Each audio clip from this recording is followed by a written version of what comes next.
All right, welcome again to Social Distillation, the submarine still of the internet, where we attempt to drop the beat and pour white lightning straight on your brain.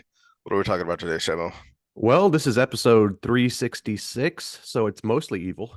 And but no, we're going to continue our conversation about men's health, men's mental health, and then we're actually going to go into physical health at the end of it. We're going to talk about some squats and some of the trends that are going on that might be counterproductive. So we're gonna continue talking about men's mental health, and then we'll go into our physical health as well. If you're a female, the physical health part is actually relevant to you as well. And it's good to understand what men go through because we won't tell you unless we do it on a podcast. So just stick around and hopefully we all learn something together.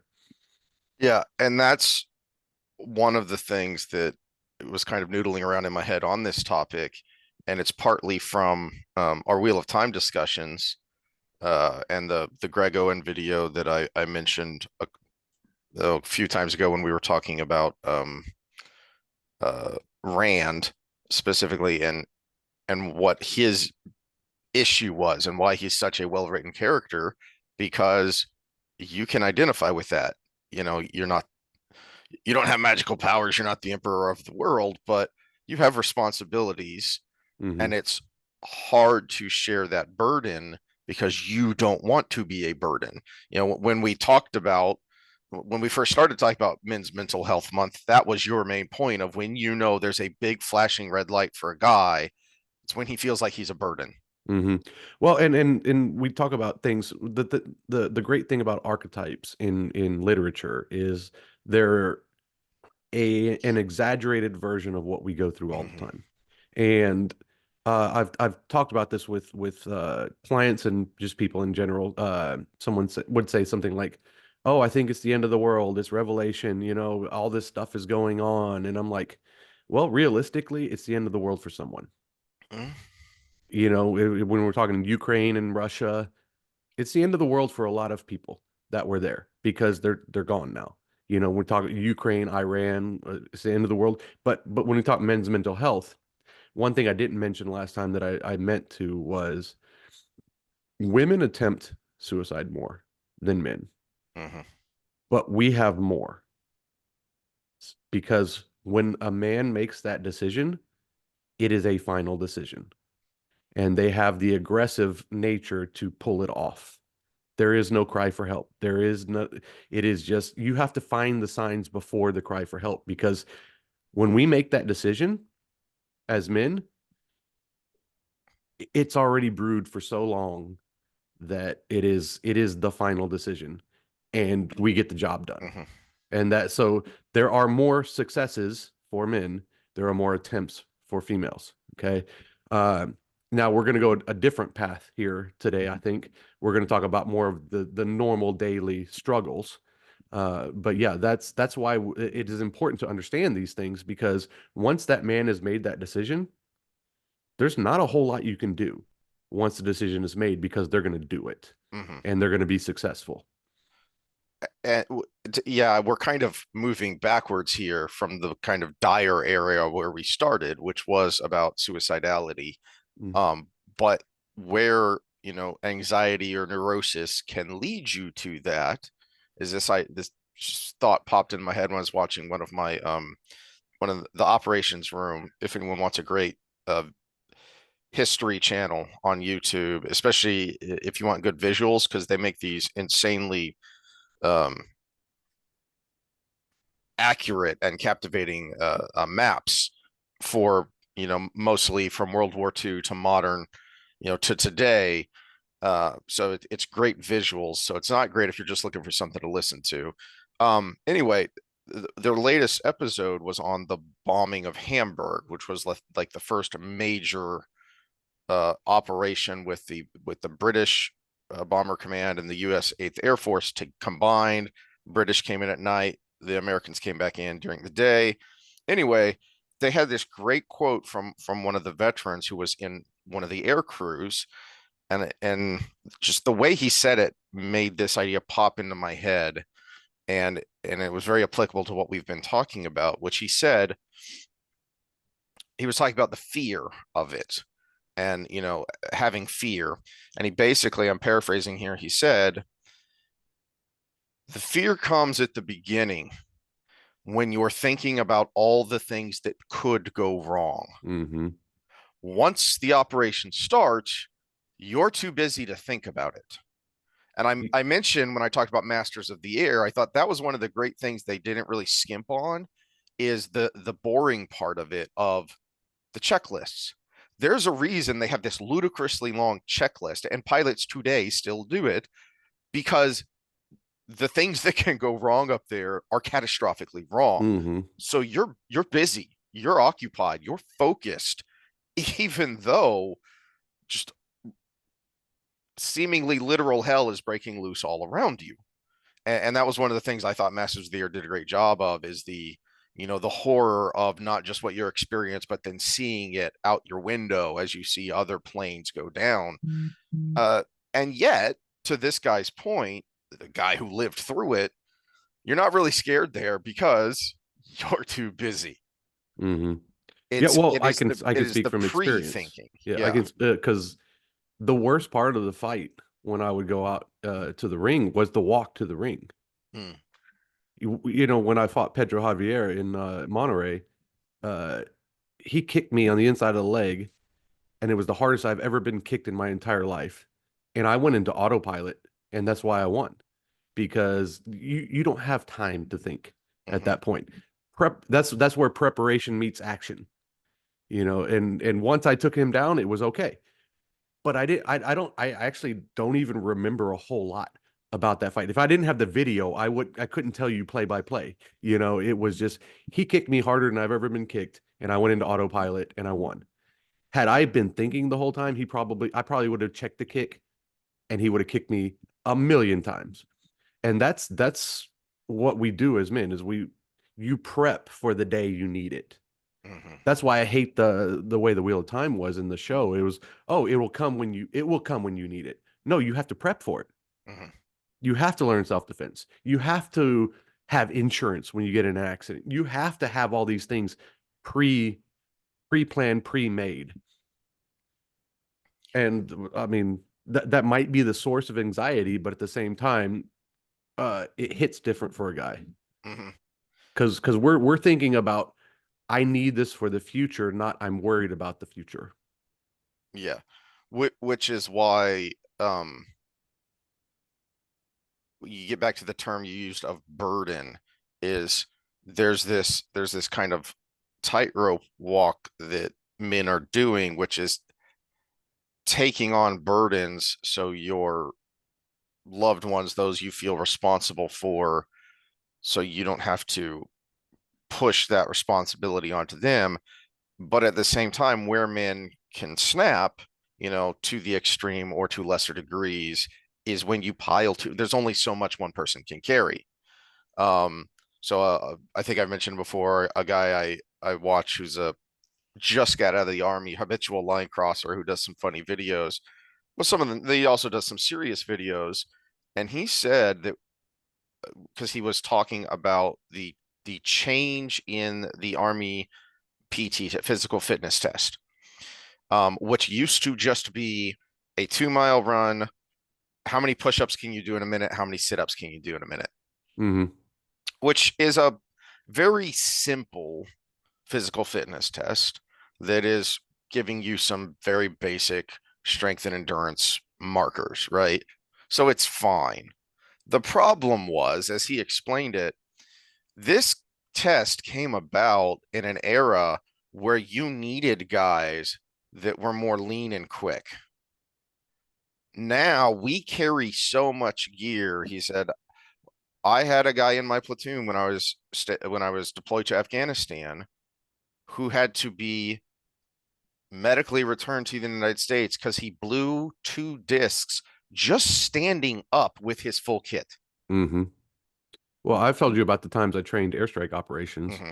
and we would do about an hour and a half of combatives where I would wrestle with these guys for it hurt, but it was worth it.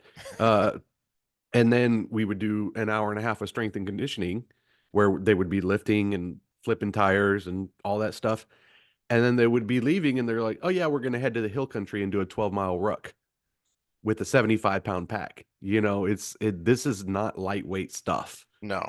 Yeah. And so you pile enough physical weight or enough mental weight onto somebody, and something breaks. That's just the way it works. And so when I heard that quote from that bomber veteran, because my son's been reading and he's up to Lord of Chaos now, there's a scene there that popped into my head where when because my son, like me at this point in the series, his favorite character is Perrin. So I warned him he's not in book 5, so just don't go flipping through looking for, hey, where the heck is Perrin? He's not there. Let Hmm. me warn you ahead of time. But I told him, don't worry, he comes back. Now that you're on Lord of Chaos, he'll be back soon. Well, it takes a while to get there. And I remembered, so the scene popped into my head where Perrin does finally show up, and he is being the friend that Rand needs, that he is so sorely lacking. And he just looks at him and says, "Man, you look tired. You okay?" Hmm.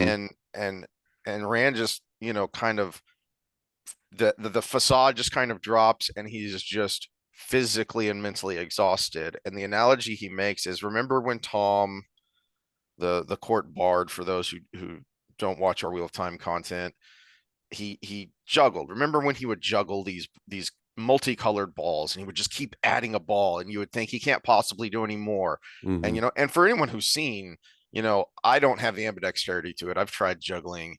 I I can't do I it. can juggle. It is Yeah. impressive to me when they get I all can these only do things three thrown in balls the though. air. I can only do Yeah. three. Yeah. So you you make it look so easy if you're a master at this. Hmm. And that's what Rand says, is he made it look so easy, and now that's what I'm doing. Except instead of colored balls, I have people's lives. I have the fate of the world in my hand, and he's just exhausted of, I can't do this, but I have to. Hmm.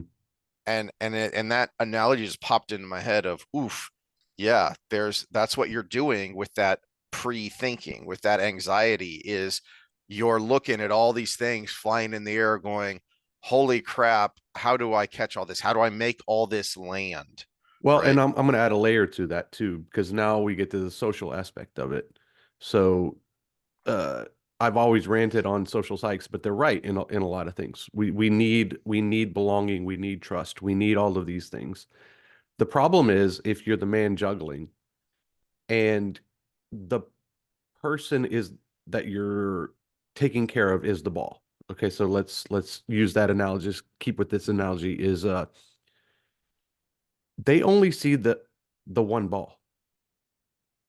They don't see all the other balls you're juggling as well.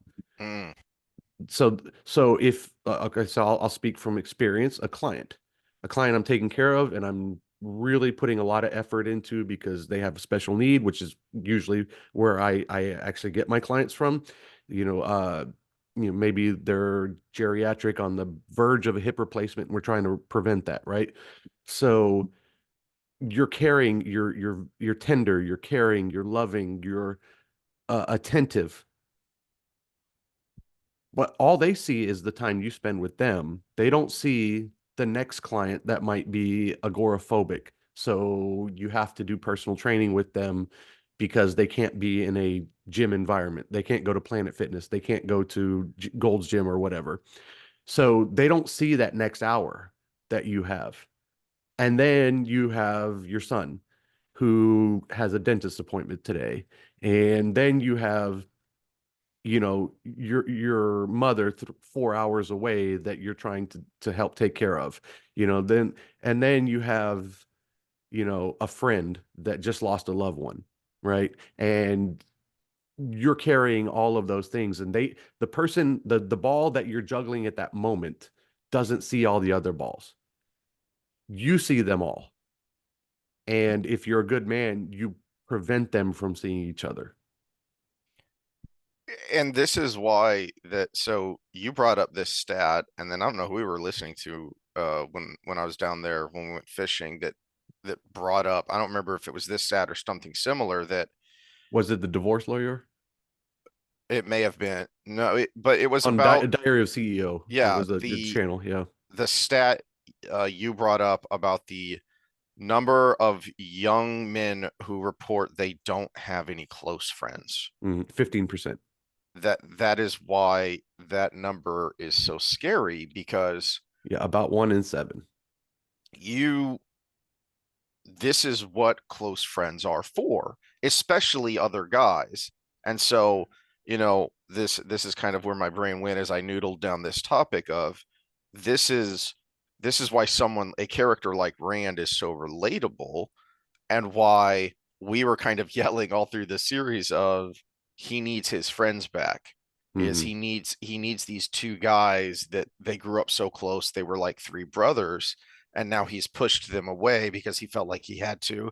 And to an extent he did have to, but that meant for a long time there was no one there for him to help carry this load. Hmm. And uh it occurred to me that I tell my wife everything, and I'm sure people out there, if you have a significant other, you do that too, but do you really? Because I'd venture to say no, you don't. Why? Well, because that's part of that burden. So even if you tell your wife everything, you probably soften a lot of the hard edges. Whereas if I'm talking to my best friend who's a dude and it's like, man, this thing, bleh, let me just drop it on the table in all its ugliness. Because one, there's this innate understanding that as another guy, you more fully get where I'm coming from.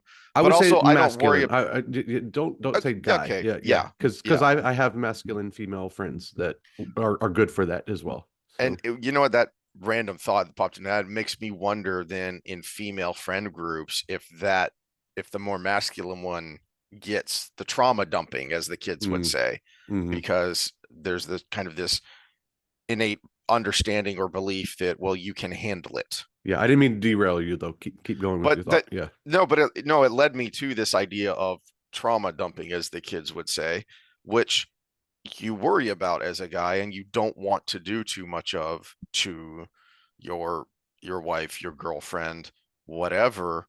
And then why? Well, because what the kids wouldn't like when it comes to trauma dumping is guys and girls are different. That's why. There's a reason forever we said women and children first, Hmm. right? Because that's the way it was. But also, the analogy that popped into my head when I was thinking about this is, all right, I can unburden myself with you to a greater degree in a more raw state, if you will, for my wife. And here's the difference. Because say we go out, and when I was having, thinking this out loud and I sent you a text, I used the word threat.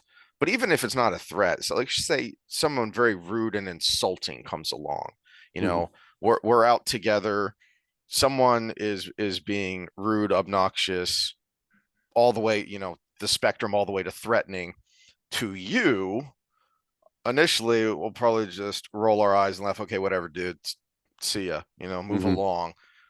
And if it persists and you have to stand up, I'm standing up with you. I'm standing up beside you, Hmm. right?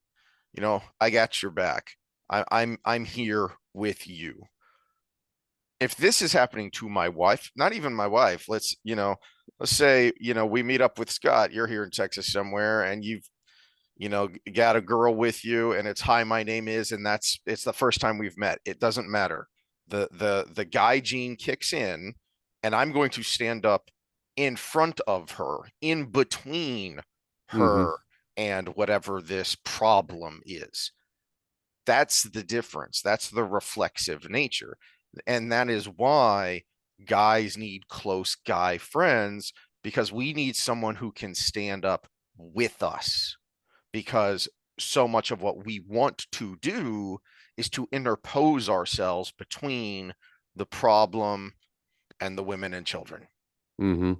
Yeah, one of that from a neuroscience standpoint releases a very important chemical for men, which is vasopressin. It is the bonding chemical for guys. It is what we released as we evolved while we're hunting fucking woolly mammoths. Okay. Do you think I can take on a woolly mammoth? No, but six of us probably could. And we needed that to survive because that mammoth fed the village for a month. Hmm. And before there was a thing called a refrigerator, our refrigerator was our bond with other men. So if I was successful in the hunt, say I took down an antelope, okay? That antelope is more meat than I need and it will spoil before I could eat it all. But I would share it with the other families in the village because one day I'm not going to be successful, Hmm. but Heath might be successful on the hunt and he will share it with me. So our refrigerator was our bond with each other. It wasn't a ice box. And so we've lost sight of that. That's good, and that's what oh, I've just brain farted on the names. Dark Horse podcast. The couple who this Brett and is, Heather. yeah, Brett and Heather. Yeah. This is what they talk about. This is Brett what, Weinstein, Heather Heying. and their latest book 100 Gatherer's Guide was all to about this, yeah, is the the amount of time that we have lived in modernity is the blink of an eye, or human existence. Yeah. and we have been around for tens of thousands of years. What we call the West started with the Enlightenment, which was about 300 years ago. We've been around for about, actually, it's going back further now because they used to think it was like 50,000 years, but now it's like 150,000 years Hmm. as Homo sapiens. Yeah. Yeah, Yeah. yeah. Um, and so it's like I don't remember who he got this from. I heard Eric Cressy say this, but he credited someone else. Is you spend 23 hours of your day sitting or lying down, and you think 1 hour in the gym is going to fix that. It's Well, I so don't because I spend 16 hours of my day in the gym. exactly, but Yeah. he was making a point to the normal folk is, hey, you need a more you need a little more lifestyle change than just, well, I go to the gym 3 times a week for an hour. Uh-huh. What are you doing the rest of that time? Hmm. So, it's going to take a little bit more work if you are overweight, or if you have some, you know, pain issues or mobility issues or whatever. You don't just get over that 3 times a week for an hour when all this other time has been conditioning your body to be sitting here in this chair. Except I actually, and I am grateful for this. In hindsight, is my grandfather used to always ask me what the hell I did for a living, Mm, and he three weeks before he passed, I actually gave him an answer, and I said, "Well, Grandpa, all the things you did on the farm every day, all day, people don't do that anymore." And so I have to find, using a lot of very scientific processes, a way to do that 3 times a week for an hour and make people healthy. And he looked at me and he goes, I like that. And that was the last conversation I had with him. And I finally had an answer for him because he worked on a farm and mhm. he would lift things and he would walk and he would do this and that and whatever. And people don't do that anymore. So I have to figure out a way, using a lot of science, to cram that into 3 hours a week. And it works. It works if you do it right.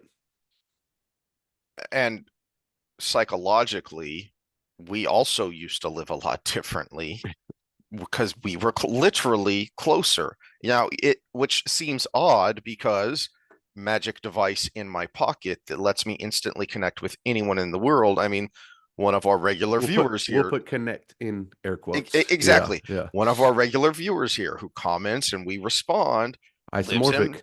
Yeah. Russia. You know, Hmm. hey buddy, how you doing? But so it seems odd to say we're closer because, hey, we just connected with someone, you know, literally half the world away. But it's not the same connection as, you know, if I could even, driving down to see you for the weekend Well, is still a bit of a if you chore. had a tragedy in your family and I put my arms around you, Hmm. that's different, right? Yeah. Exactly. Is so I think we kind of talked about this while when we were going fishing is um the toxicity of social media and how, because we're not putting the genie back in the bottle, and frankly I don't think we necessarily should, because there are benefits Hmm. to social media, to our online world. It's a It's a matter of awareness. Exactly. Yeah. It's a matter of, okay, but how do we make this healthy instead of what it is? Mm. Well, uh it could be what it is, but we have to understand that there's a healthy part we mm, need. yes, it is. We have this virtual community.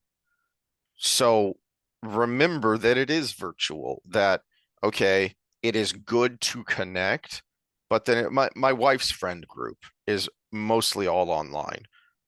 The closest person to her in her friend group lives down in Houston, so it's a 5-6 hour drive, depending on how obnoxious traffic is. Um, but they get together at least once a month. Not all of them together, but there'll be a concert that they want to go to or whatever, or hey, I'm Hmm. come, I'm going to be in your area on business or visiting family. Let's meet up. So they still get that personal connection, which again, back to we used to live a lot differently for most of our time, to your point about the hunter gatherer village, that even when we got out of our hunter gatherer stage, we still lived very communally. Hmm. It was still a very similar lifestyle.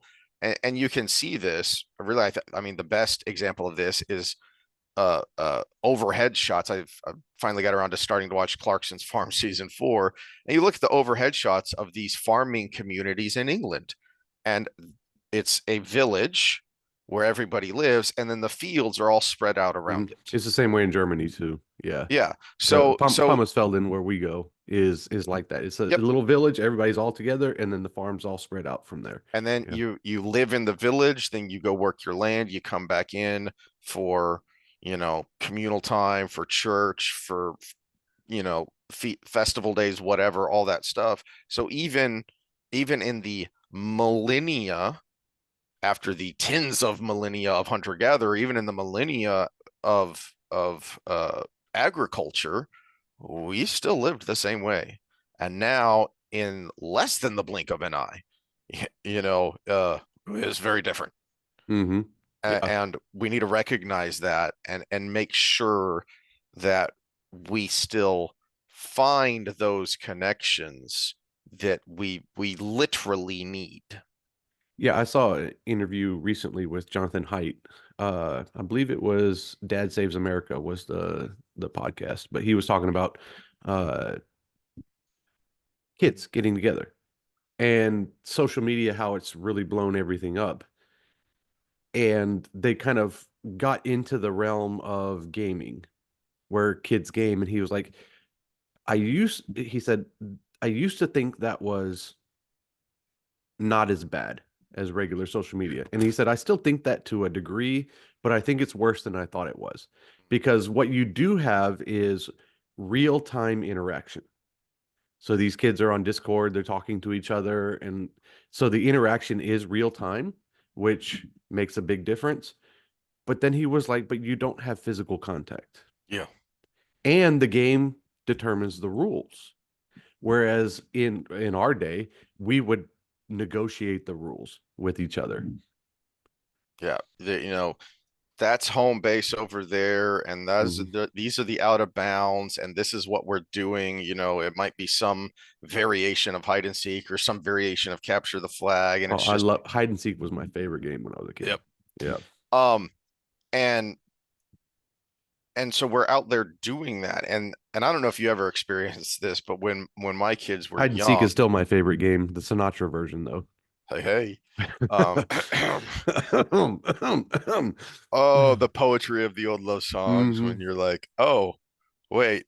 I think that might mean something more than what is used on the Yeah, yeah, surface. yeah, yeah. But that, I mean, freaking art. This is why I feel like I'm a, grumpy old man, yell at the clouds, music these days suck. Well, yeah, because there's no depth to it, because it's Oh. all surface level stuff. And that's what Hyde is talking about is, okay, yeah, you're mimicking. Who was it who said that something either has to um, you know, be reinforce these adaptive processes that we evolved into over 150,000 years, or mimic one of Mm-hmm. these processes. And that's what you're doing. And the mimicking, again, as Haidt says, it says with this example, I mean, it can be a positive thing. The problem is if that's all it is, if all you ever do is the mimicry, okay, well, now that's bad, right? You're not getting years ago, you told me about a study that indicated that one of the potential problems with artificial sweeteners is it doesn't flip that switch that says, I'm satisfied. So you've got a signal in Mm-hmm. the witchcraft in your brain. You've got a signal when you eat something sweet of, oh, that's good. Why? Because we need calories, because that used to be what we spent our entire day doing, is literally trying to live. Yeah. All right. So you get that you get that buzz that says, "Ooh, that's good. I need more of that." But then there's a switch that flips that says, "Ah, okay, I'm satisfied now." But it looks like that second switch doesn't get flipped with an artificial sweetener.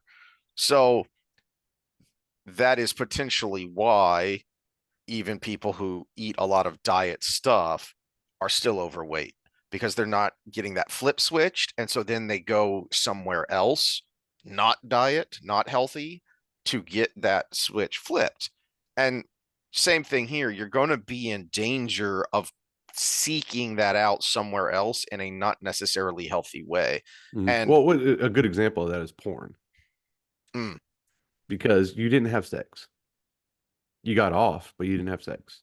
yes. And so you're immediately horny again as soon as something makes you horny again. Yeah, because all you got was I don't know the witchcraft chemicals, but there is a Dopamine. release. Yeah, dopamine There is hit. a Yeah. release when you release, Dopamine with no but serotonin. okay, yes. Yeah. But when you are actually with another human being, Uh, there is yeah, especially if there's a you deeper hold each release other there. afterwards, you get that serotonin dump, you get that oxytocin that comes in there, and actually as men, you get that vasopressin as well because you did something together. And if you do something together, you get that. So yeah, there's only 20 neuro uh transmitters, but they do all kinds of things. And when they happen, they have to happen in unison for it to be actually a fulfilling activity. Hmm. Yeah. Uh, we we always try and give, if we can, some practical advice, so we're not just old men yelling at clouds, especially when we talk about serious things like this, like mental health in here, and a little bit physical health of, okay, yeah, but what do I do about it? And one of my thoughts is, uh if you have kids, I think it helps you as a man if you feel like you're raising them right. Mm, And also, okay, I don't want my kids to end up in the same pitfalls I did. You make your own mistakes, son. Don't make my mistakes. Okay, hmm. you're going to make mistakes because you're a human being, but don't make my mistakes. Learn from my mistakes. And so, where we have ended up generationally, I think one of the ways to avoid that with our own children, and to also help you as a man feel like you're doing a good job, is to get them out and get them with other kids, get them that physical interaction, but then do the thing that we have, not just as men, but generationally, what we have such a hard time doing, which is getting out of the way. And I don't know if you ever experienced this, but grumpy old man feeling like, my my parents and grandparents of, what are you doing sitting in here playing games? What are you doing sitting here, watching TV? Get outside and play. Get outside and play. And then, it occurred to me as I'm watching them play, is like, They're the only ones out here. This is one of the reasons we bought the house we did, is because it's nicely situated right by an elementary and a middle school. So the kids Hmm. could walk to school. We could walk them to school. And then even later, not much because it gets darn hot in Texas fast, but they could even walk to high school later. Oh, we're still preheating. Yeah, yeah. We're not the oven even ain't all the way up yet and it's Yep. hot. But there's a park and a walking trail right out my backyard. So I'd be looking out and like, it's not that hot yet. It's still springtime or what passes for springtime in Texas. Where are the freaking kids? It's like I'm yelling at my kids to get out and play, but then also kind of feeling guilty of, all right, but there's no one to play with, Hmm. you know? Yeah. And so we may have to, I hate that we have this play date thing now because things should be spontaneous. But if that's what it takes to get kids together, okay, fine, have a play date, but don't have a planned activity. Well, and also the supervision is key, because if everything is supervised, that's when we get into this authority is everything kind of Mm-hmm. mindset, which Mm-hmm. unfortunately in the 90s, that's what really, I mean, again, bring up Jonathan Haidt again, coddling of the American mind. That's what started all this was the overprotectionist. I mean, I want to speak from experience again. The best thing, and mom, I know you're listening because you watch our podcast. The best thing that ever happened to me was having a mother that said, be a normal boy. Mm. I was Pinocchio, right? Because I had the heart condition, and most parents would have been overprotective and everything. And she said, well, if he's going to be a boy, he's going to be a boy, and he's going to do that. And that's probably why I'm alive. And that's the best thing we can do for our kids now is let them be kids. Just let them be kids. Don't hover over them, helicopter parent. Yeah, be around, but don't Yeah, be you would. hovering. Yeah, You know, you you're want you're to, there if you're needed, but only if you're needed. only if you're needed. Yeah, because we can survive a lot. Mhm. You remember we used to jump off houses and stuff. I wanted to be a stuntman when I was 16 years old or whatever. When Yep, we'd go to Chuck's house and I'd jump onto the mattress from the roof. yep. Yep. Because Jackie Chan was the coolest human being we'd ever saw. Or like, this is Yeah. insane. I want to do that. Yeah. Yeah. It was awesome. Okay, do we want to get to physical health? I think we kind of rambled for a little bit. Yeah. Did you have any other thoughts on you're the expert on techniques for or is it as simple as just get some human connection when No, it comes to no. Okay, so the word simple is hard, right? Think of Sisyphus, right? Mhm, Sisyphus rolled a boulder up a hill and it rolls back down and he rolls it up a hill. That's a simple task, but it's hard. And making human connection is very difficult. mhm. I mean, we have a good bond, but we've been friends for how long? Since freshman year of high school, plus we some when we were little kids we before you knew each moved to other in Germany. elementary Yeah. school, and then you were the sad kid who didn't have a snack before the JV football games, and me and my brother would share our sandwiches with you. Yeah, yeah, Yeah. and I've made a good bond here with my boy Jared, and we're like brothers too. So, it's making human connection is difficult to get to that level of connection because trust is hard, especially nowadays, right? Because there's so many distractions around. So find someone that I think the initial stage is trust, Hmm. and once you've developed that, go ahead and hold on to it. Don't let a little thing that makes you mad end everything, right? So, and be honest with each other. So you're trying to trust somebody, be honest with that person, even if you're angry or you're sad or you're whatever. Uh, and then if it doesn't work, then you find somebody else, right? And when that connection happens, then I think you've gone a long way and you have somebody. But that 15% that doesn't have anybody, if you are in the audience, gosh, man, find something you're interested in. Hmm. Say you love Wheel of Time. We'll just say Wheel of Time. Find somebody that has read the books before. Just ask somebody, hey, just you can get on a dating app now. Just, hey, I love the Wheel of Time. Lean into it. and you might find somebody that is interested in that, and you can talk about that, and then you can develop a bond. So whatever you're interested in, lean into it, find someone else who is also into it, and then go from there. That would be my best advice. Yeah. All right. Well, that was the mental part of it. And I'm sorry if we rambled a little bit, but we're going to get to the physical part of it. Heath had some questions about Achilles tears and connective tissue and all that stuff. And that happens to be my specialty. This will be much more focused because the NBA Finals Game 7 was a few days ago, and there the internet was blowing up because somebody's Achilles blew up. Mm. So I'm sharing this without sound so we don't get dinged for anything. But here is the injury, and the reason the internet was blowing up is not just was it NBA Finals, not just Game 7, but this is the star player of the Indiana Pacers, Mm. and he's he's just driving. He just pushes off, and um and then he goes down. Let's see, here it is. Yep, there it is. So it's not like he was coming down and landed funny. I think when Durant uh tore his, I think it was in a jump.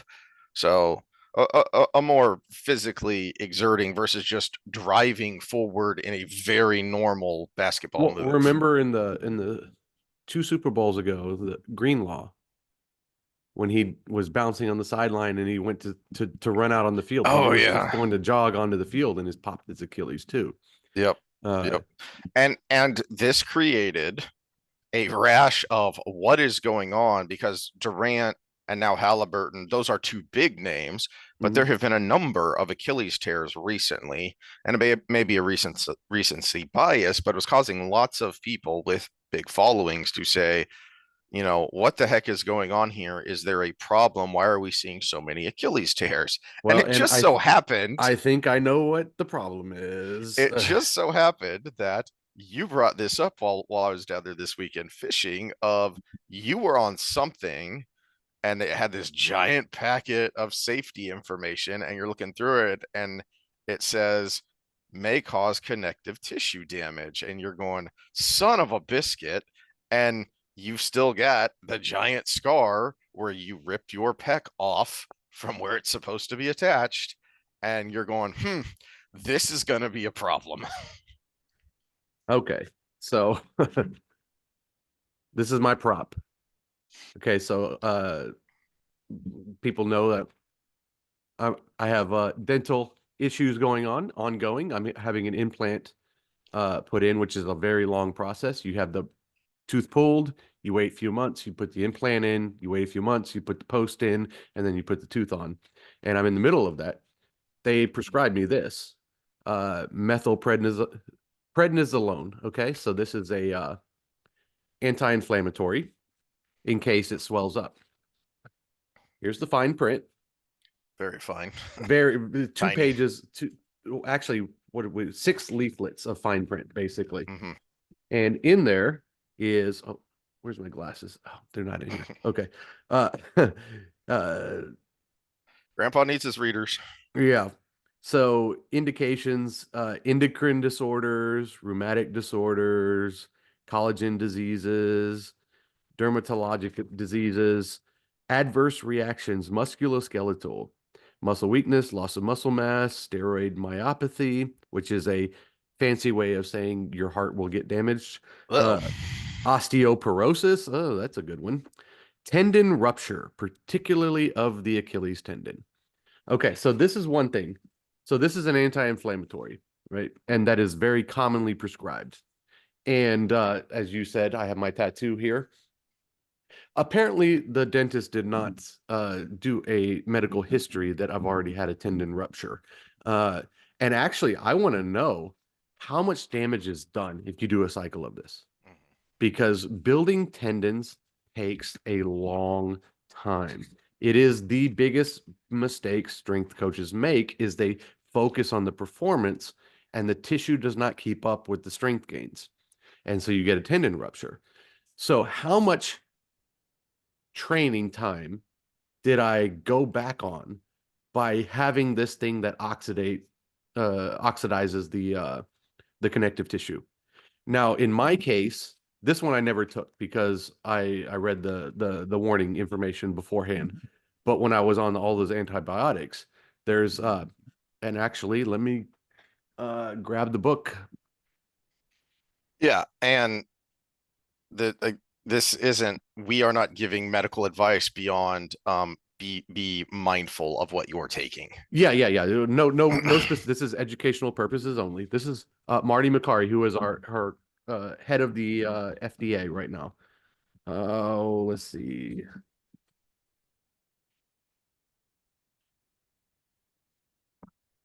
I'm going to pause this for a second so I can find the right passage Okay. here. Okay, sorry for the hiccup there. I need to find the right passage here. This is again from Marty McCary, our FDA director's book, Blind Spots. Uh, and the whole book is about basically all the things in the medical industry that are not backed by any science Mm, or that we may have been doing wrong. And I'm going to read this passage here. He's talking about what they don't teach you. The section is what they don't teach you in medical school. And he says, this first became apparent to me as a resident when I prescribed a woman with a bladder infection antibiotic called I'm going to mispronounce this because I never can get it right. Quinolone, Quinolone. Okay. The patient later told me that after taking it, her Achilles tendon had ruptured. What? I thought, how on earth can an antibiotic do that? I went back and researched it. Sure enough, a spontaneous tear of the Achilles tendon was a well-known complication, one of the many I had underappreciated. So this is again our current FDA director right here. Same warning in this packet here for this anti-inflammatory. And what brought me to this on the map was when I had my colon issues, one of the antibiotics they put me on was levofloxacin, which is a quinolone. Okay. And all of a sudden, I started hurting in all my joints. And I pulled the packet out and I read it because it had that little long fine print thing. And it was like, oh, common complications are tendon rupture, especially the Achilles. And I was like, that's why I hurt all over.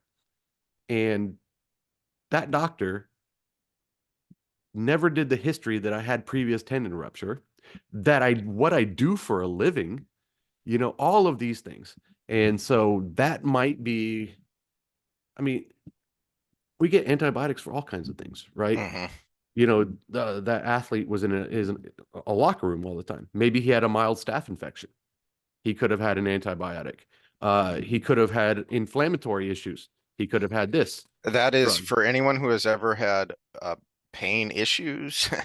That is standard practice. Is here are some painkillers and an anti-inflammatory. Mm-hmm. And even if you're not taking prescriptions, one of the most common over-the-counter uh, medications is ibuprofen, which is a non-steroidal anti-inflammatory. Mm-hmm. Now that's probably the safest one though. Ibuprofen. Uh, uh, Acetaminophen is the one that kills your liver. Aspirin is technically an NSAID too. It's probably the Yeah. safest of them all. But Unless you have intestinal bleeding issues. Yeah. but for me, aspirin's the only NSAID I could take. Even ibuprofen upsets my gut, most likely because after my work injury, there was a period of about a year to 18 months where I was taking Vicodin and I don't remember which a prescription non-steroidal anti-inflammatory pretty much every day, Mm. and it wrecked my GI system. Yeah. To It where will wreck your gut. Yeah. I cannot take even ibuprofen will upset, and if I take a prescription anti-inflammatory, uh, I will keep it as PG as possible and keep the male bathroom humor out of it. Basically, it reverses the flow of my GI tract. Mm. So yeah, just let your imagination run wild with that. It's not fun. It's not fun. Yeah. Well, there's two parts of it. I think the medication is one of the big ones. The other part is what I'm seeing in the strength and conditioning world that I have to combat with my athletes. And we just had a discussion about this again because there was a new strength coach hired at the high school nearby, and I have two athletes, and they were telling me about what they were doing. There's a trend going on right now, which is heel elevated squats. Everything is heel elevated squats, which if you watch an Olympic lifter or a power lifter, their shoes are actually made to elevate. They're like mini stilettos Mhm. inside there because that actually is a crutch. And I'm going to pull a video here where this guy says this is the best thing since sliced bread, and then we're going to break it down. Okay, so this I came across while we were going through this. I think this is actually the same guy that I took the measurements on when I did the Oh pictures. yeah. Yeah. So how to Because squat I better. ranted about this several months ago. I noticed, why in the world am I seeing so many people in the gym, all of their whatever squat variation they are doing it heel elevated. What is going on here? Yeah, let's listen to Citizen Athletics here. Okay, first of all, that was an ugly squat. He's using a Ooh. very poorly done squat as a demonstration of why his method is better. That why is he doing a low bar Wait, what was that? movement? I said, why is he doing a low bar movement with the bar in a high bar position? Yeah, yeah, yeah. And his feet so narrow and all of that Also, stuff. did you share without sound on purpose? Oh, no, I didn't. Hold on. I didn't know if you wanted to hear what he said or if you were just going to talk about his form. I wanted to hear what he said. I want everybody to hear what he said. So let's do this again. Share with sound. Sorry, rookie mistake after 366 episodes. Further down, but they're not necessarily actually moving down themselves. And so for all of these main things, we can usually address this by elevating the person's heel. So let's have a Yeah, I don't know who this guy is, but this is the worst advice ever. quick look at that. As you can see, when we elevate the heels, what it does is it actually starts us off in a position of slight plantar flexion. When we have our foot flat on the ground, we're in a relatively neutral position. So by having the heel lifted up, it actually starts us off at a bit more of a negative angle. And that's really beneficial because as you come down into the bottom of the squat, your knee can travel forward to the same degree that it normally would. Okay, that's enough. That's enough. That's all we needed to see. Okay, so he did some really ugly squats with his feet flat on the ground, and then he did some better looking squats with his feet elevated. I'm in air quotes better looking.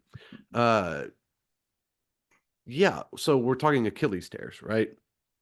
This is a craze in strength and conditioning right now. All the high schools are doing it, a lot of the colleges are doing it, and I bet you the pros are doing it too. The problem is when we train connective tissue, you need to make it strong through a full range of motion. When you elevate the heel, it allows you, as he said in that video, to be plantar flexed. Plantar flexed means your toe is pointed. Dorsiflex means your toe is pulled up towards the kneecap. Okay. In sports, you want dorsiflexion in your moment of sport reaction because it's too slow to contract the calf in a way that creates a sport movement. So what I teach my athletes is we dorsiflex and that becomes a spring. So the calf muscle, so if this is my leg, the calf muscle becomes a spring off the ground instead of a contractile motion because the hips should be doing the work. So all the power I can create with my hips, which is if you're a professional athlete, pretty close to 1,000 pounds, if not more, is going to springboard off that base that is your dorsiflexed Achilles. If you do not train in that range of motion, you will have a weak point when it hits the ground and it will rip. And I think that is the major cause. So we talked two angles here. We talked medications, but also training. And because this is a trend now in training and it's an uptick in morbidity across all sports, I think it's the training personally.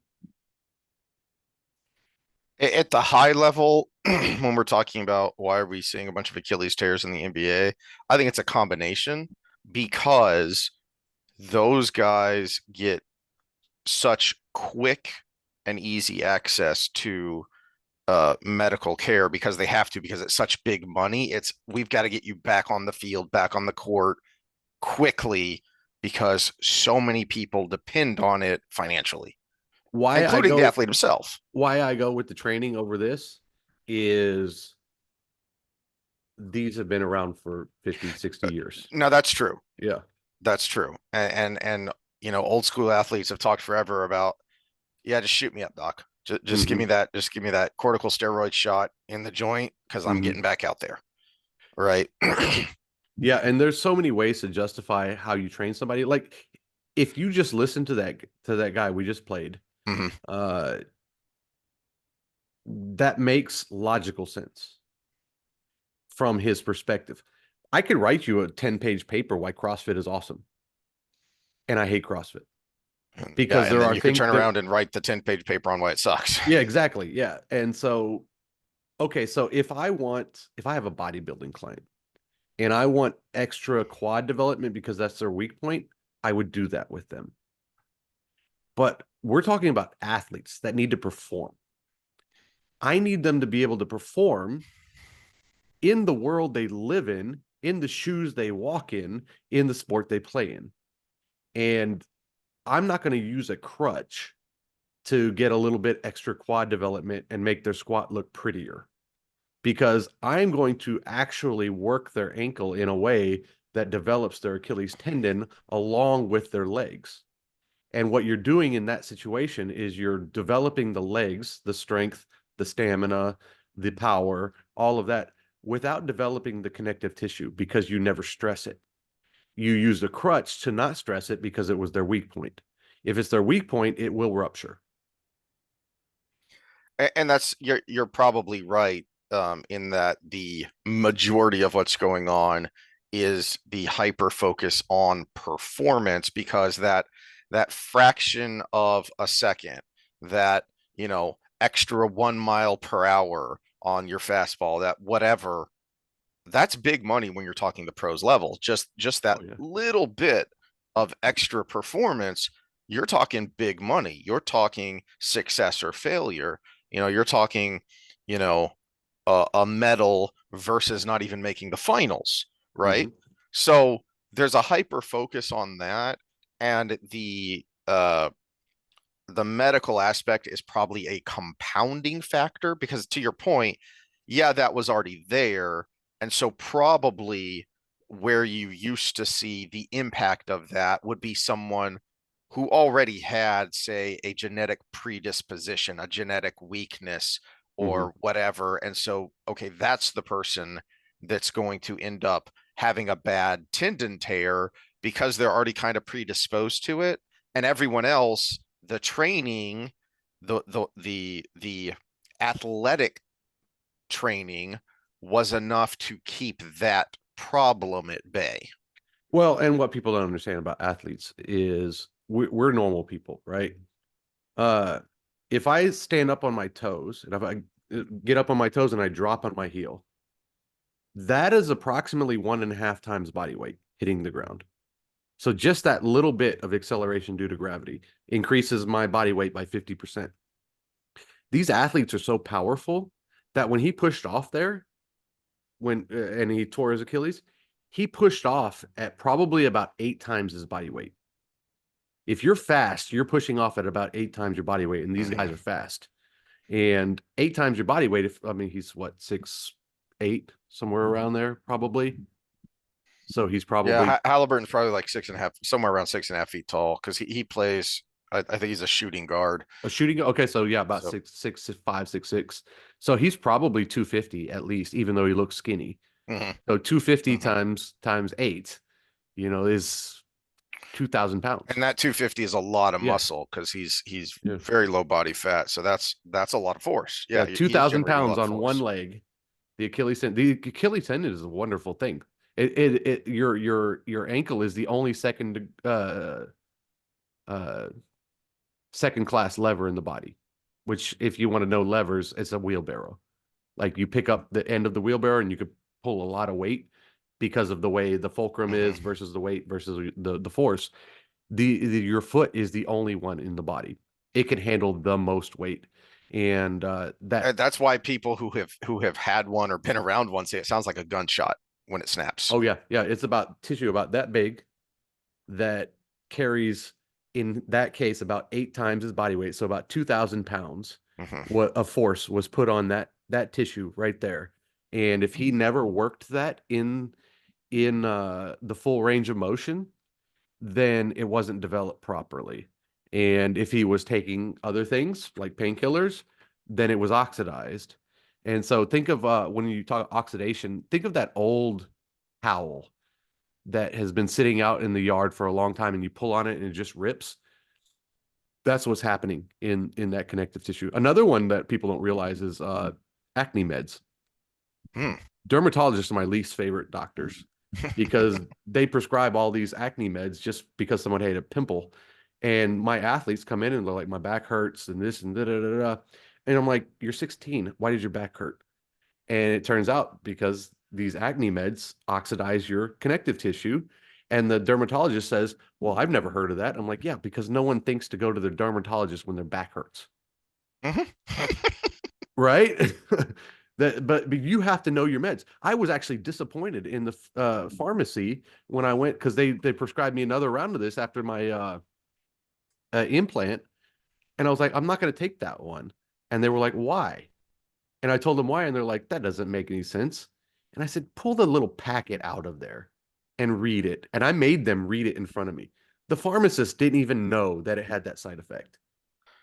Yeah, for anyone wondering why something like this would make your back hurt, just pull up a picture of the muscles of the back, and particularly a fun Yeah, term to remember is the thoracolumbar fascia. Yep, So TLF. if Not to be you, confused with the TFL, but yep. also, So yeah. if you look at a picture of the musculature of the back, you will see this giant white diamond Mm-hmm. in the lower back, in the lumbar, and that is connecting the muscles of the back with the muscles of the leg because it's all one kinetic chain. Okay, that is a big chunk of connective tissue. Well, and even every little bit of white you see in that picture Mhm. is connective tissue. And then even though the red of the muscle, there is a thin layer of that fascia going over the top of it. And we do not pay enough attention to our fascia. There was a craze for a while of fascial exercises. It had some benefits to it, but at the same time, just training in a full range of motion with your body in space without crutches is amazing. Yep. Did you find the picture of where you had actually measured it out when we talked about this last time, where you actually measured the angles? I Because did not find the picture, no, but it was when we that same talked guy. I about think it was this, that same video. Yeah. when we talked about this months ago, because I was ranting about why am I seeing this in practically everyone in the gym? Dang it, I don't know where these darn Instagram people that make more in a month than I ever made in a whole year of professional training and giving crap advice. And annoyingly, it's so often young women and girls that I see doing this stuff, because they're just, oh, this person is a big time fitness influencer on Instagram. I'm going to follow their program. Okay, but what are they teaching you? And one of the first pieces of training advice you gave me when I was just, before I even thought about getting into it professionally, was just trying to train myself to fix my chronic pain, or at least help my chronic pain, was don't train muscles, train movements. Mm-hmm. And then there are Unless different, unless you're a professional bodybuilder, we'll throw that out there because and, yes, yes. and this is back to our motto here of there are no solutions, only trade-offs. And what that guy is saying in that video is he is ignoring all the trade-offs. So Mm-hmm. now if you have someone show up and I want to be Mr. Olympia. All right, well, here are the trade-offs. Well, I'll do a burnout set if I'm quad focused for the day, right? I'll put my heels up on the step and just basically do body weight squats till I can't till my thighs are done. I'll do a burnout set like that every once in a while, Hmm.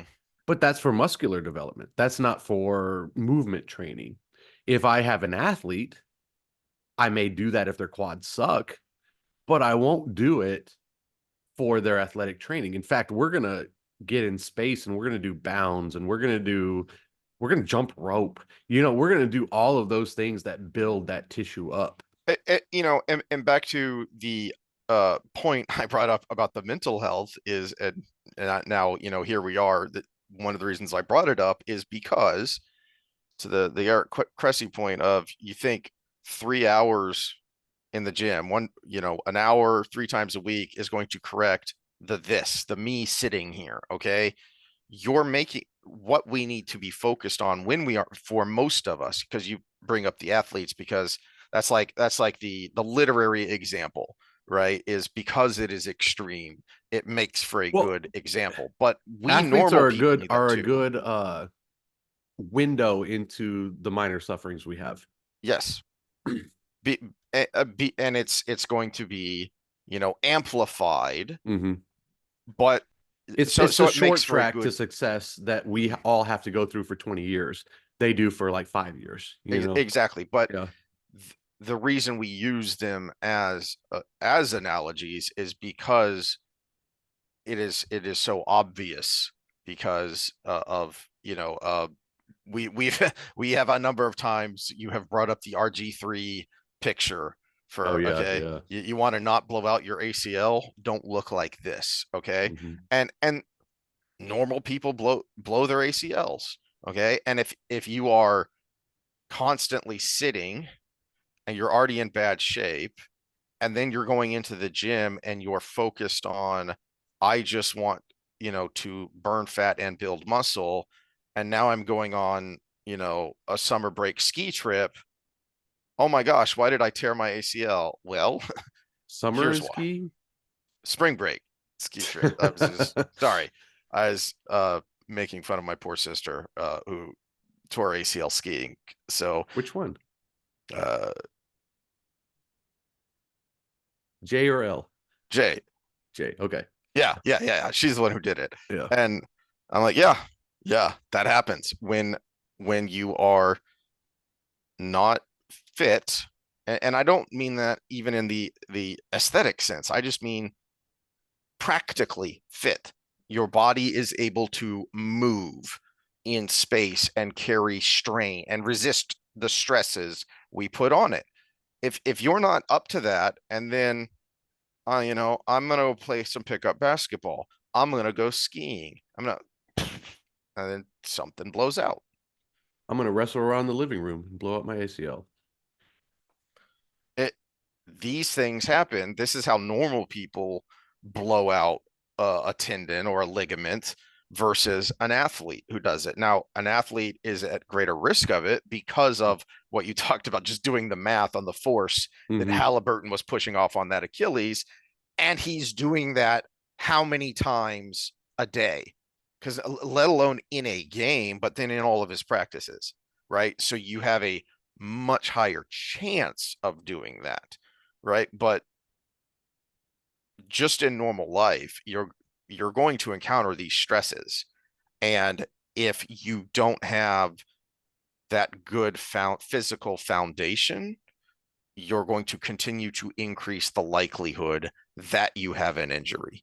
Mm-hmm. And the reason this matters so much is, you know, for younger people, you're going to set yourself back when it comes to your physical fitness, Mm-hmm. which sometimes you don't recover from, Well, because yeah. I'm training a woman right now that she was being recruited by Stanford to play volleyball, and she blew her ACL in the game that the recruiting scouts were there, and went into a funk, and it just kind of destroyed the rest of her life. She's yeah. back on track now, but it set her back 10 years, and And if you're trying to get healthy, if you're already you know, dangerously overweight, and you're working on getting where you need to be for your own health, and now all of a sudden you can't do anything for months, mm-hmm. Especially if it's, you hurt your back. you know, You want yep, misery, hurt your back. yep, because Yeah. that's where we carry our loads, Mm-hmm. So but then of course the big danger is as we get older, then you're in real danger territory because Hmm. now you're in danger of not just I'm not going to meet my fitness goals, I can't do the regular things of life without Yeah, help. yeah. And when I get a new client that's older, I'm like, God, I wish I had you 20 years ago. You know, like I have a client that's 63 years old and he still benches 325, you know, but I've been training him for almost 20 years now. And, But and, I and also got some people in their 70s that are trying to come back from it and now they need hip replacement because it was just already too far, you know. and you haven't mentioned it in a while, so this is a good time to talk about what you mean by you train all of your clients like athletes, Hmm. and how that is different from what we have ranted about. Of one of the problems with CrossFit is everyone who came through the door did these intense workouts that, yeah, because we this is based off of what athletes and special forces guys do. And yeah, okay, except I'm an office worker, so Yeah, well, and that's part of the approach is I have a three tier system with my athletes and with my clients. The first one is no injuries in the gym. No injuries in the gym, period. Do whatever you can to not be injured in the gym. The second one is less injuries on the field or the court or whatever they do, right? The third one is performance. And that's CrossFit flipped it. mm, Performance is number one. And they actually didn't flip it. They just got rid of the other two, you know. And but CrossFit's almost dead anyways right now. But they're the epitome of go woke, go broke. But no, the first one is no injuries in the gym. Period. And that's technique, that's load, that's pace, that's everything that that's a goes into that. freaking warm up. Yeah, or a Jeez. great warm up. Yeah, all of those things. Less injuries on the field. If you do number one, you'll get number two.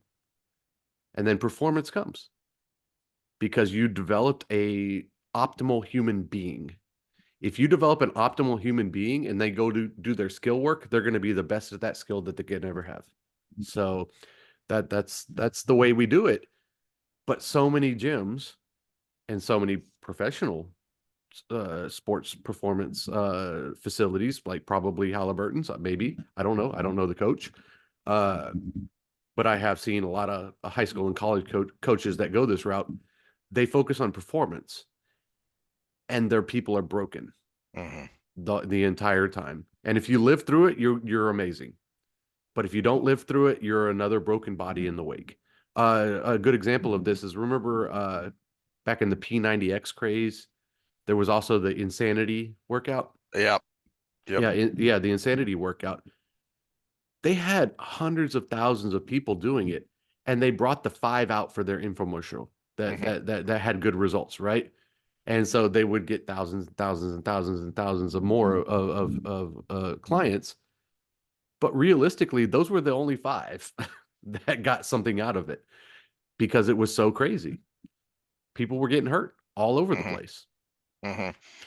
So for us normal people, the moral of the story here is wherever you're getting your information, make sure it is someone who is focused on health primarily.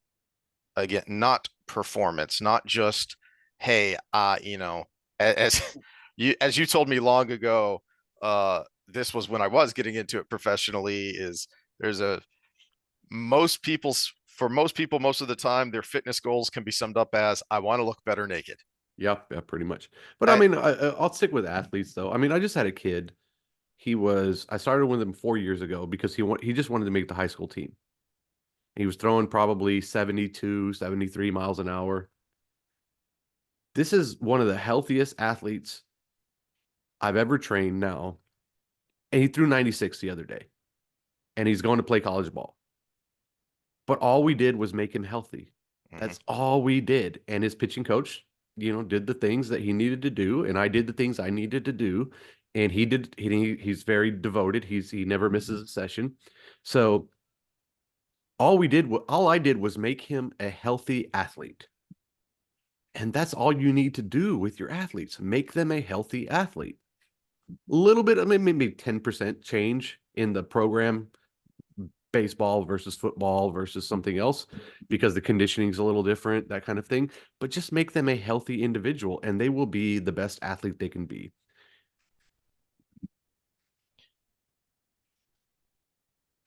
And I would say for again, try and give practical advice here. No official advice, entertainment purposes only. So since we are talking about squats and we showed a bad squat video, son of a biscuit, why can't I find it? The Real Fitness channel, your squat video, I think, is still the best squat video I've seen. Let me just log into my own thing, because yeah, it is. This is a stupid thing about YouTube is it's hard to find, even if you use exactly the right search terms. Yeah, all right, I'm going to pause this for a second and I'll bring up my own video. All right, sorry for the hiccup. We were bringing up my squat video because apparently it's hard to find when you put the exact title of the video into YouTube, because YouTube is YouTube. But here we go. This is me on my other channel, which is Real Fitness.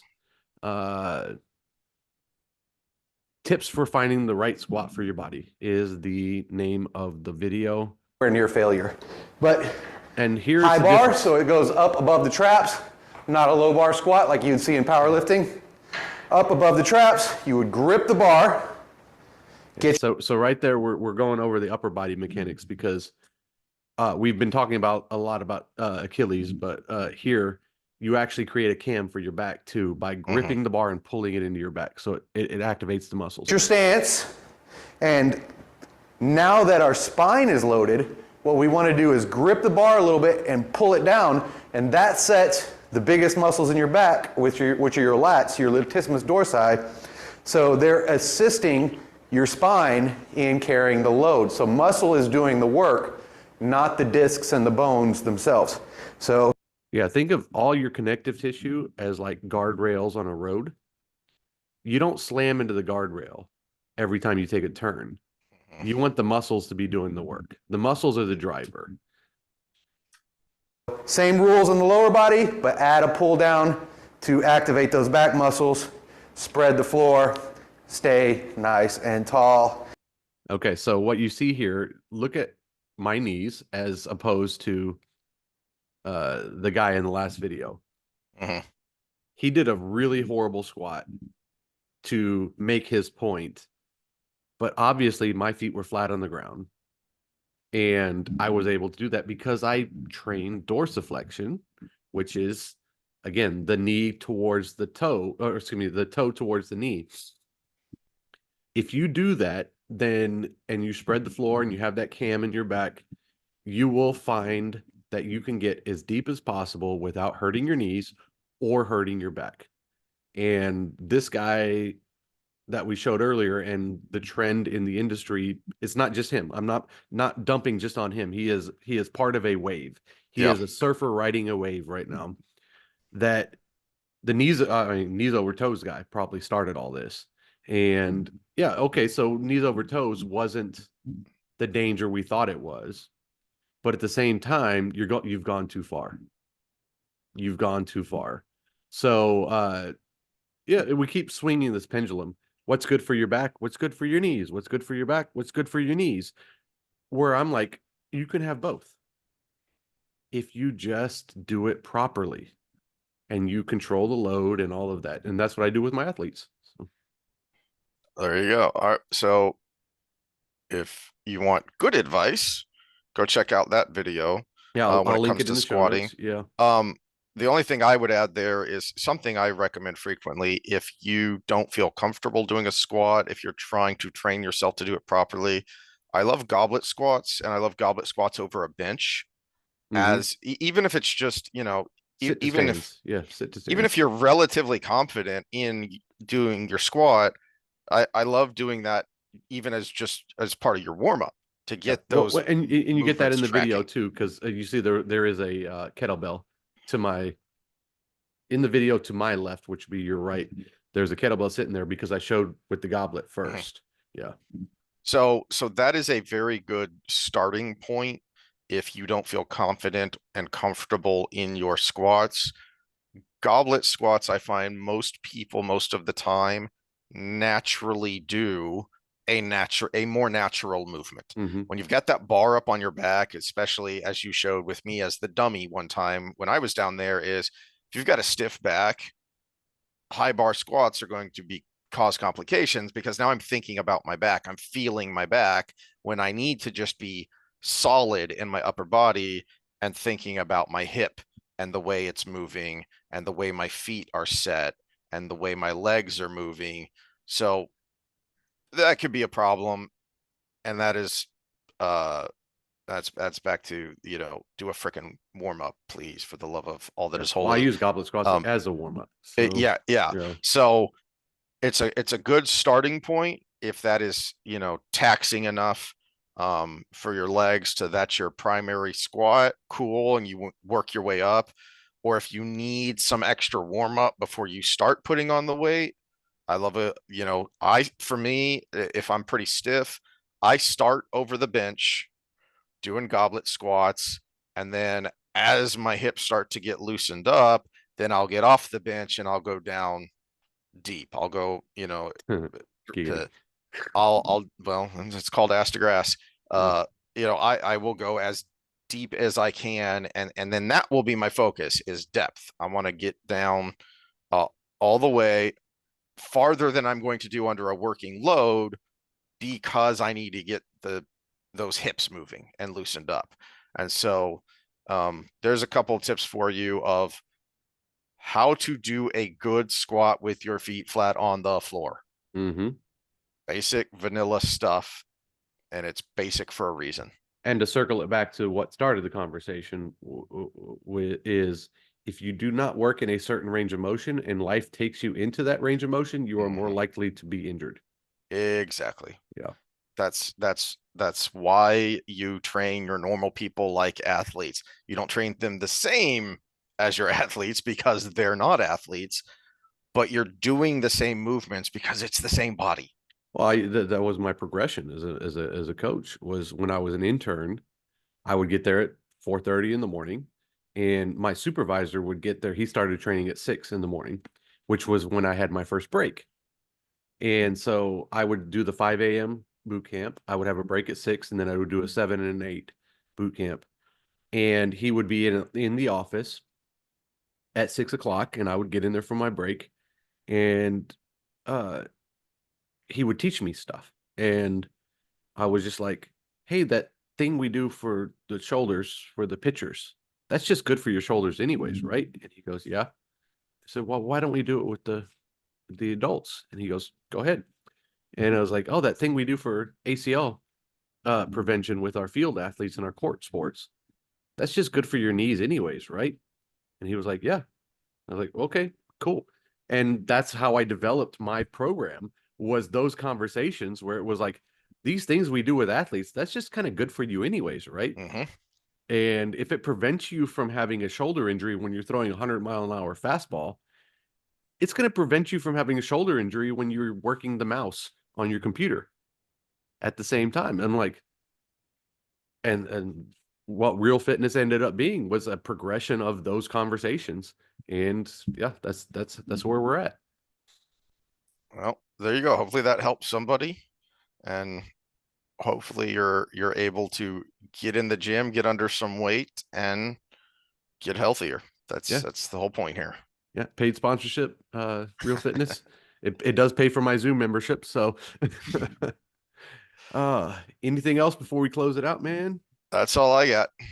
All right, take care of yourselves mentally, physically, and actually the physically helps with the mentally. Yep. And yeah, we hope to see everybody around for a long time. Comment, like, share, whatever. We got a few new subscribers this time around. We're almost at 100. I think these things grow exponentially. I think that number with the 3 figures helps the algorithm. So yeah, just keep going. We'll keep going. This is 366. We'll be back with what are we doing next time? I have no idea. Are we doing a Wheel of Time? Oh, yeah, no, because you brought up, we talked Demandrid, which you're old and forgetful and hadn't posted yet, but we talked about Demandrid, and you mentioned, well, we didn't even get into the psych of him, and there's some interesting psych there, and I think if we really want to get in trouble, yeah, if we really want to get in trouble, we had a conversation while I was down there. There's a contrasting Demandrid and Land Fear, and how these kinds of dangerous, toxic mental traits manifest differently with a man and a woman. So we're gonna get Freudian on Wheel of Time next time and get ourselves in trouble, which is what we do. So yeah, stick around, guys and gals, and we will see you next time.